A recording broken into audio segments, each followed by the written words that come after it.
ज़्यादा इंटरेस्टिंग और अच्छी न्यूज़ के साथ आया हूँ। अभी क्या है ना कि क्रिसमस सेलिब्रेशन चल रही है, इसीलिए ज़्यादा वीडियो नहीं आ पाया, लेकिन जो भी अपडेट लाया हूँ बहुत ही बढ़िया अपडेट होगी और आप लोगों के लिए बहुत ही अच्छी अपडेट होगी।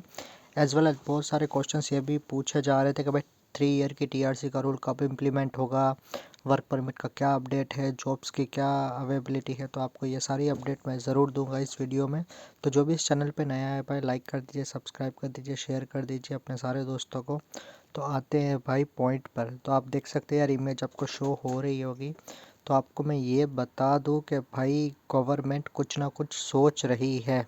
ठीक है, अभी देखो बहुत ही सिंपल सी बात है कि इलेक्शंस होने वाले हैं 29 दिसंबर को। ओके, उसके बाद जो 7 दिसंबर है तब तक तो वैकेशन चलेंगी, तो काम भी थोड़ा बंद है ना। तो लेकिन ऐसा नहीं है कि काम बंद है इसका मतलब कुछ नहीं होगा। लेकिन देखो गवर्नमेंट ने बोला है, देखो आप देख सकते हैं कि गवर्नमेंट ने बोला है कि हाल फिलहाल हम जो इमिग्रेशन और जो माइग्रेशन जो वर्कर्स होते हैं ना, या फिर वो लोग होते, तो उनके ऊपर जो प्लान हमने सोचा था उनको अभी हम लोग थोड़ा बहुत सस्पेंड या डिले कर देंगे, है ना।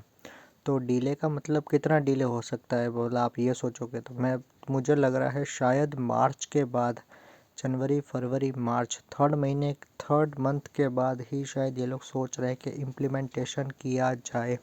क्योंकि देखो बहुत बेसिक सी बात है यार, देखो जैसे वो लोग उसको इम्प्लीमेंट करेंगे ना, तो उसके साथ साथ ये लोग ये भी रूल बनाएंगे कि शायद सीजनल वर्क परमिट जो बंद होगा तभी हो जाएगा 3rd मंथ तक, है ना। थर्ड या तो जनवरी मार्च अप्रैल के साथ आप उस मंथ में ही सोचिए, है ना। बेसिक सी बात है भाई बिल्कुल, कि जैसे ही 3 इयर्स की टीआरसी या फिर उनका कुछ भी नया रूल आएगा तो वो अपना प्रीवियस या सीजनल वीज़ा का रूल बंद कर देंगे, मुझे तो ऐसा लग रहा है। इसीलिए ही जो वर्क परमिट की बातें हो रही है ना, अभी जो वर्क परमिट है उसका भी टाइमिंग इन्होंने इतनी स्पीड बढ़ा दिया है कि मतलब कि अब उनका जो बैकलॉग होता है ना, बैकलॉग बोलते हैं जिसको, मतलब कि थोड़ा पीछे की फाइलें ज़्यादा होती है, उनको ऊपर से प्रेशर आया कि इन सबको अब क्लियर करो।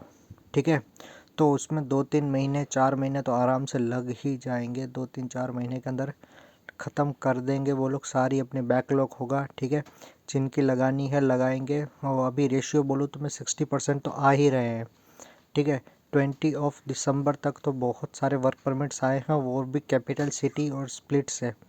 स्प्लिट और कैपिटल सिटी से ज़्यादा वर्क परमिट्स आ रहे हैं।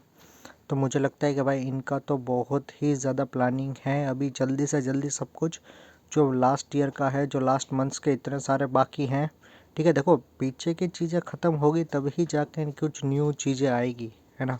अब तक पीछे की चीज़ें ख़त्म नहीं होगी तब तक न्यू चीज़ें आने का तो कोई सवाल ही नहीं उठता है ना। इसलिए इनका अभी इसको है ना, इनको रिस्पॉन्सिबिलिटी दी है ज़्यादा से ज़्यादा कि भाई पीछे की जो सारी चीज़ें हैं, जो सारी बैकलॉग है, ठीक है, आप उनको ख़त्म कीजिए ताकि न्यू जॉब अपॉर्चुनिटीज़ जो आने वाली है अपकमिंग ईयर में, जो अभी ये लोग अनएम्प्लॉयमेंट बेनिफिट्स की जो बातें कर रहे हैं कि भाई उनको 450 से 500 यूरो तक दिया जाएगा, एज़ वेल एज़ पर उनकी कैपेबिलिटी, अगर उनको रिज्यूमे उनका देख के और उनकी डिग्री स्किल्स देख के उनको जो जॉब प्रेफरेंस दी जाएगी, तो भाई ये सारी चीज़ें भी बहुत ज़्यादा डिपेंड करती है। इन सारी चीज़ों के कारण ही उनको जॉब दी जाएगी। ऐसा नहीं होगा कि भाई किसी को भी कैसे भी जॉब दे दो। ठीक है, तो ये भी एक नेक्स्ट अपकमिंग ईयर की ये भी एक बेनिफिट चीज़ें हैं। तो आपको भाई वर्क परमिट के बारे में थोड़ा अपडेट दे दूँ तो भाई वर्क परमिट्स आने स्टार्ट हो गए हैं, है ना। और वीज़ा भी बहुत जल्द लग रहा है। अभी जितना जो टाइम लग रहा था 45 डेज़ से लेकर 60 डेज़ तक, तो भाई वो टाइमिंग अब कम हो गया है। अब वो 40 डेज़ के अंदर 35 डेज़ में भी देखे गए हैं कि वीज़ा आ रहे हैं। तो भाई इसका मतलब तो ये है कि फास्ट हो चुका है, ठीक है, प्रोसेस। और मुझे लगता है नेक्स्ट ईयर से ये लोग और भी ज़्यादा फास्ट कर देंगे, है ना। क्योंकि फास्ट करने का बात तो यही है कि देखो भाई एज़ कम्पेयर हम लोग दूसरी कंट्री से किए जाए तो इस कंट्री में बहुत ज़्यादा डिमांड है कंस्ट्रक्शन वर्कर की, ठीक है, वायरमैन की और हॉस्पिटैलिटी सेक्टर की। अभी दूसरी कंट्रीज़ के अंदर है ना इतनी ज़्यादा जॉब अवेलेबिलिटी नहीं है जितनी इस कंट्री में और माल्टा में थी लास्ट 2 या 3 इयर्स में देखे जाए तो। और जैसे ही क्रोएशिया और माल्टा, अब माल्टा तो शेनिगन में नहीं है ना, लेकिन एक टूरिस्ट अट्रैक्शन बन चुका है। लेकिन क्रोएशिया के अंदर अभी ये शेनिगन आने के बाद ज़्यादा से ज़्यादा डेवलपमेंट हो रहा है। देखो, डेवलपमेंट में हर चीज़ में ना स्पेसिफिक टाइम पीरियड चाहिए होता है। एक साथ इतनी जल्दी ये लोग जंप नहीं मार सकते हैं, बूस्टअप नहीं कर सकते हैं। थोड़ी स्टेबिलिटी होती है, जैसे कि इन्होंने अपनी अपनी थोड़ी थोड़ी जीडीपी रेस की है। तो जीडीपी इनकी जब रेस हुई, इन्फ्लेशन भी थोड़ा सा बढ़ा है। देखो, एज़ कंपेयर हम लोग दूसरी डेवलप कंट्री से की जाए, जर्मनी और लग्जमबर्ग, तो उनसे भाई बहुत अच्छी कंडीशन में है ये। ठीक है, हाँ, वहाँ पे चलो पैसा ज़्यादा मिल रहा होगा, लेकिन वहाँ पे खर्चे भी उतने हैं भाई। क्योंकि आप यहाँ के बेसिक खर्चे और वहाँ के बेसिक खर्चे में अगर आप देखने जाओ तो बहुत ज़्यादा फ़र्क है। यहाँ पर आप 100 to 110 यूरोज़ में अच्छी खासी लाइफ जी सकते हो, जो आपको जर्मनी और लग्जमबर्ग में कम से कम 700 से 800 यूरो में लगेगा। क्योंकि खाने का सबसे ज़्यादा है, वहाँ पे टैक्सेशंस की पॉलिसीज़ बड़ी है ना। तो ये सारी चीज़ें बहुत ही ज़्यादा फ़र्क करती है एक कंट्री की और दूसरी कंट्री की।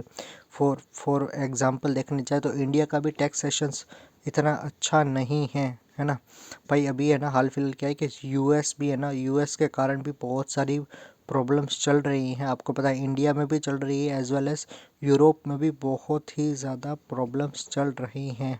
क्योंकि यूएस एक बहुत ही ज़्यादा इंडिपेंडेंट जो कंट्री है, जो इकोनॉमिकल डेवलप्ड है और सारी कंट्रीज़ को कंट्रोल करता है ना। क्योंकि एक बहुत ही ज़्यादा पावरफुल कंट्री है, जिसका बहुत ज़्यादा दबदबा है हर जगह। तो वहाँ से अगर इंपोर्ट एक्सपोर्ट सारी चीज़ें तो मतलब कर होती है, वहाँ से पैसे जो डॉलर्स के रेट्स अप डाउन्स और ये होते हैं, तो भाई उनके जो डिसीजंस होते हैं, इन कंट्रीज़ को भी बहुत ही ज़्यादा फ़र्क पड़ता है। जैसे कि आप भाई दूसरा इमेज देख रहे हो कि भाई टैक्सेशंस भी थोड़े बहुत बढ़ेंगे, लेकिन उसके साथ साथ पेंशन्स एंड सैलरी भी बढ़ने वाली है 2025 में, जिसका बहुत ही बढ़िया इम्प्लीमेंटेशन होगा। तो भाई देखो, सैलरी तो ऑब्वियस सी बात है, बढ़नी ही चाहिए। 840 यूरो से कुछ नहीं होता है, मिनिमम 1000 यूरोस अगर मिल जाती है, ठीक है, तो आप ओवर टाइम करके 1100 से 1200 यूरोस तक कमा लोगे, तो आप अच्छा खासा पैसा बचा लोगे, है ना। अभी यूरो का रेट भी 89 से 90 यूरोस तक होता है, तो समझिए 90 to 93 हो गया, तो आपका भी इंडिया का 90,000 1 लाख रुपए तक का बन जाता है ना। तो 90,000 1 लाख रुपए बचने के बाद अगर आपको अच्छा खासा पैसा अगर बैकअप में मिल रहा है, तो फिर तो आपको कोई भी टेंशन लेने की ज़रूरत है नहीं, है ना। तो भाई इनकम तो बढ़ेगी, इन मतलब सैलरी तो इंक्रीज़ होगी डेफिनेटली। पे वेजेस तो होते ही हैं, हर ईयर होते हैं भाई, तो स्पेसिफिकली एक ईयर में नहीं, हर ईयर में पे वेजेस बढ़ते ही बढ़ते हैं। हर कंट्री में होता है, यूएसए ले लो, कनाडा ले लो, ठीक है, न्यूजीलैंड ले लो, ऑस्ट्रेलिया ले लो। तो भाई हर साल गवर्नमेंट बोलती है कि एक एक दो दो यूरो या एक एक दो दो सेंट पर आवर वेजेस में बढ़ाओ, ठीक है। क्योंकि क्या है ना, इन्फ्लेशन भी उसी रेट में बढ़ता है, तो इनकम भी बढ़ेगी ही बढ़ेगी। ऐसा नहीं है कि इन्फ्लेशन बढ़ेगा तो आपकी इनकम उतनी ही रहेगी, फिर तो कोई फ़ायदा ही नहीं है ना। लेकिन टैक्सेशंस भी थोड़ा बहुत बढ़ता है, लेकिन उसके साथ साथ उसके बेनिफिट्स भी आपको यहाँ पे मिलते हैं।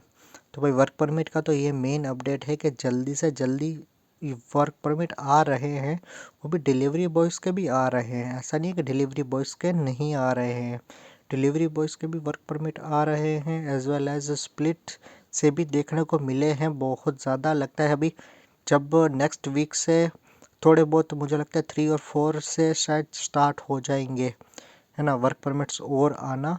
और इंडिया में भी भाई अभी एम्बेसीज की डेफिनेटली लास्ट वीक है, तो भाई उसकी अपॉर्चुनिटी मिलेगी। जैसे कि जैसे वीएफएस के स्लॉट्स ओपन हो रहे हैं, तो अपने वीएफएस के स्लॉट्स बुक करना स्टार्ट कर दो, जहाँ के भी मिले। मैं तो बोल रहा हूँ आपको, जहाँ के भी मिले। 6 वीएफएस सेंटर्स हैं हमारे इंडिया में, 6, ठीक है। तो आपको जहाँ पर भी वीएफएस की अपॉइंटमेंट मिले, मुंबई, दिल्ली, कर्नाटका, ठीक है, आप वहाँ पे कर लीजिए बुक, वहाँ पे जाके अपने डॉक्यूमेंट सबमिट करवा दीजिए। रिज़ल्ट 30 to 35 40 डेज़ में आ रहा है, ठीक है। आपको अब ज़्यादा वेट करने की ज़रूरत नहीं है। 5 मंथ्स का शायद प्रोसेसिंग टाइम हो गया है अब, जो 8 से 9 मंथ तक जा रहा था। लेकिन फेक वर्क परमिट का बहुत ही ज़्यादा ध्यान रखिए भाई। फेक वर्क परमिट्स भी बहुत ही ज़्यादा आ रहे हैं, तो इन सारी चीज़ों का आप ध्यान रखिएगा बिल्कुल, ठीक है। बाकी ऐसे कुछ भी लेटेस्ट अपडेट्स आएंगे तो डेफिनेटली 110% सबसे पहले आपको मैं ही बताऊंगा। बाकी भाई अभी थोड़ा सा वेट करना पड़ेगा, मुझे लगता है शायद 3 ईयर की टीआरसी का जो रूल इम्प्लीमेंटेशन करने वाले हैं वो शायद अभी थोड़ा लेट करेंगे, और मुझे तो लगता है शायद 2-3 महीने के अंदर कर ही देंगे रूल इम्प्लीमेंट। बाकी ऐसे कोई भी अपडेट्स ज़रूर आएगी तो डेफिनेटली आपको मैं ज़रूर बताऊंगा। बाकी जुड़ी रहिएगा, ठीक है, मेरे चैनल के साथ। बाकी लाइक एंड सब्सक्राइब कर दीजिएगा। चलिए फिर मिलते हैं एक न्यू वीडियो के साथ। चलिए, जय Mata ji, take care, bye, good night.